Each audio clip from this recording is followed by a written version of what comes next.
は何かの間違いかと思ったんだけど。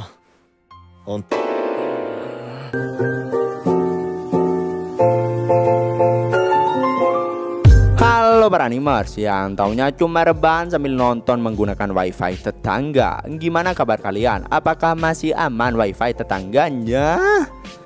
Nah, di video kali ini gue akan menceritakan atau membahas salah satu anime, yaitu anime Isekai non Birinoka episode ke-11. Nah, tinggal 1 kali episode lagi nih. Yuk, ramaikan. Nah, tanpa lama-lama langsung saja siapkan minuman, kencangkan celana dalam, dan yaps, tanpa banyak bacot, langsung saja kita ke alur ceritanya. Selebet.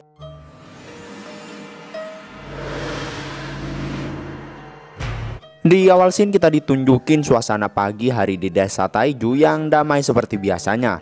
Dan nampak sang Pak Kades yang baru keluar dari rumahnya. Tak lama kemudian Ru pun menghampirinya. Mendengar Hiraku yang selalu mengkhawatirkan dirinya ketika ketemu membuat Ru jadi kebingungan. Tapi ya sebagai suami, Hiraku tuh khawatir dengan kesehatannya. Dan rupanya setelah mendengar kalau Ru itu udah hamil, hal itu membuat seluruh penduduk jadi begitu gembira. Ru pun meyakinkan Hiraku untuk tidak perlu khawatir karena dia yakin akan baik-baik saja. Terus ia pun pamit pergi ke kebun tanaman obat-obatan. Dan Hiraku pun melanjutkan rutinitas paginya, yaitu mengawasi bagian dalam rumah. Dan rupanya si Hiraku itu sengaja tidak bangun pagi karena An dan para anak buahnya bersikeras untuk bangun lebih pagi dari Hiraku. Hal itu ia lakukan supaya mereka nggak memaksakan diri. Dan setelah itu An pun melaporkan sesuatu pada Hiraku, yang rupanya kemarin malam selain pemabuk menyusup ke gudang makanan dan menghabiskan segentong alkohol. Namun Hiraku bilang kalau itu adalah jatah untuk menangkal si slime alkohol. Tapi ya si An tetap nggak sudi. Terus setelah itu ketika Hiraku udah mengelilingi rumah, ia pun akan sarapan. Tapi semua orang nggak muat jika masuk ke ruang makan sekaligus. Oleh karena itu jadwal sarapannya dibagi jadi 3. Dan menu sarapan hari ini adalah sup daikon, bayam, dan kubis. Ditambah lagi daging kelinci panggang. Dan nampak Flora yang kayaknya dia tuh kurang tidur karena sangat berusaha keras untuk keberhasilan pembuatan misonya. Terus giliran sarapan kedua yaitu kelompok para Kijin. Dan yang ketiga adalah orang-orang yang gak sempat ikut di sesi sarapan 1 dan juga kedua. Bahkan Hakuren kadang-kadang gak sempat ikut ketiga jadwal sarapan itu. Terus tiba-tiba aja Grand Maria datang melapor ke Hiraku kalau kemarin ada 3 ekor killer rabbit yang mendekati desa. Tapi ya udah dikalahin sama para Inferno Wolf. Dan rupanya para malaikat pembunuh itu yang biasanya terlihat teladan, nggak diduga mereka tuh malah malas-malasan saat ada di rumah. Nggak suka beres-beres dan bahkan meminta makan dari para Kijin. Lebih gilanya lagi mereka tuh malah menyuruh para Lizardmen untuk mencuci bajunya. Tapi ya mereka tuh sangat sangar ketika sedang bertugas menjaga desa. Singkat waktu setelah selesai makan, Hiraku pun mulai berladang kembali. Tapi dia tuh malah menemukan makhluk hitam yang terus-terusan memakan dedaunan. Untungnya anak-anak Zabuton dan Kuro langsung melaporkannya. Dan cara mengusirnya yaitu dengan disiram menggunakan alat mahabisa. Terus ladang Hiraku yang sekarang udah makin luas hingga membuatnya kelelahan jika harus berkeliling. Tapi ketika ngelihat tanamannya berbuah, ya dia tuh senang karena usahanya terbayar impas. Terus setelah itu Hiraku pun makan siang bersama dengan para waifunya. Tapi kayaknya makan siang itu adalah hal yang aneh di dunianya yang sekarang. Bahkan hingga membuat para elf dan juga waifunya itu kebingungan ketika disuruh makan siang untuk pertama kalinya dulu. Tapi mereka tuh sekarang malah udah pada jago mukbang anjay. Terus si Daga melaporkan pada Hiraku kalau sapinya itu udah melahirkan dan ingin menambah pakan untuk mereka. Dan Ria juga bilang kalau gudang pangan udah hampir penuh. Terus dia pun mengusulkan pada Hiraku gimana jika meminta Michelle untuk menjual lebih banyak produk mereka. Meski menyetujuinya, tapi Hiraku akan mendiskusikan dulu dengan Florem. Terus ketika Hiraku udah lanjut bekerja, ia pun baru menyadari kalau pekerjaan dia tuh makin mudah karena semakin banyak orang. Tapi kalau membajak ladang dan menanam benih baru, itu tetap tugas Hiraku menggunakan alat mahabisa. Dan ia pun menanam bunga karena selama ini dia cuma menanam tanaman yang bisa dimakan aja. Selain itu, dia juga membuat barang-barang yang diminta oleh penduduk desa. Dan berkat alat mahabisa, ia pun bersyukur pada dewa. Terus ia pun kadang-kadang memeriksa tempat latihan bertarung. Meski begitu, Hiraku berharap desa Taiju nggak memerlukannya. Tapi si An dan gengnya bersikeras memintanya untuk jaga-jaga. Singkat cerita, setelah Hiraku ngelihat semua penduduknya yang berusaha keras untuk berlatih, ia pun juga berniat untuk melakukannya. Tapi malah ini yang terjadi. Baru juga sebentar udah lelah duluan, buset dah. Terus ia pun juga ingin menggunakan pisau yang dipegang oleh F Gunung. Setelah itu, yaps, hasilnya tetap sama aja. Tapi beda halnya kalau dia tuh menggunakan tombak milik Zilong. Tanpa pikir panjang, alat itu langsung tembus hingga berkilo-kilometer.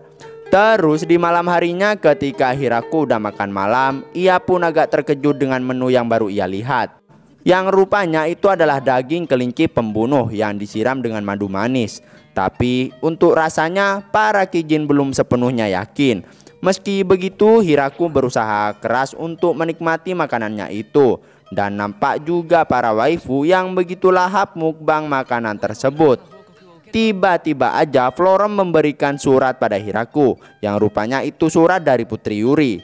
Dan rupanya suratnya tuh cuma berisi tentang Yuri yang ingin makan apel desa Taiju dan juga ingin gaun baru. Karena kayaknya dia tuh menyukai kain buatan Zabuton dan ingin dibuatkannya lagi. Florem pun akan bilang pada Yuri supaya dia nggak terlalu banyak minta. Kemudian setelah makan dan istirahat, Hiraku pun lanjut mandi di pemandian pria yang sedang sepi dan tenang nggak seperti dulu. Saat pemandian masih ada satu yang mana itu juga dipenuhi dengan para ciwi-ciwi yang membuat Hiraku nggak bisa mandi dengan tenang. Dan setelah selesai mandi, ia pun OTW ke kamar tidurnya. Tapi nampak para waifunya yang kayaknya mereka tuh tengah memata-matai sang Pak Kades. Hiraku yang menyadarinya jadi nggak tenang ketika berada di dalam kamarnya. Dan secara tiba-tiba dia malah berteriak minta tolong. Dan rupanya menyadarinya, ia pun bodoh amat dengan hal itu dan langsung OTW molor. Singkat cerita, di keesokan harinya, Donovan dan para dwarf fokus membuat alkohol dari pagi hingga malam.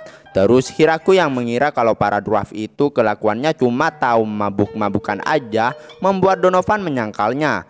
Mana mungkin para dwarf itu bisa membuat alkohol yang nikmat kalau mabuk. Tapi hasilnya mereka tuh juga bekerja keras hingga menghasilkan banyak alkohol.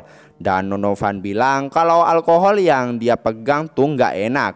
Karena itu cuma membakar tenggorokan doang.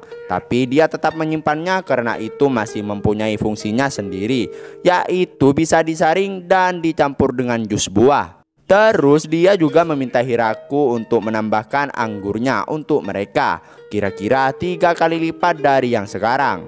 Singkat cerita, Hiraku yang tengah memikirkan tentang ladangnya tiba-tiba aja disamperin sama Sena dan bilang kalau ada orang yang aneh. Yang rupanya orang aneh itu adalah leluhur Ru dan juga Flora, yaitu Fargrave atau lebih tepatnya leluhur para ras vampir. Rupanya dia datang ke desa Taiju karena mendengar kabar kalau Ru itu hamil. Ia pun agak terkejut karena biasanya vampir itu menambah keturunan melalui kontrak darah. Meski langka tapi tetap saja anak adalah anugerah. Jadi ya jaga baik-baik. Dan rupanya umur Fargrave itu kira-kira udah 4000 tahun. Mendengarnya membuat Hiraku terkejut karena meski udah berumur 4000 tahun, dia tuh masih seperti bocil remaja.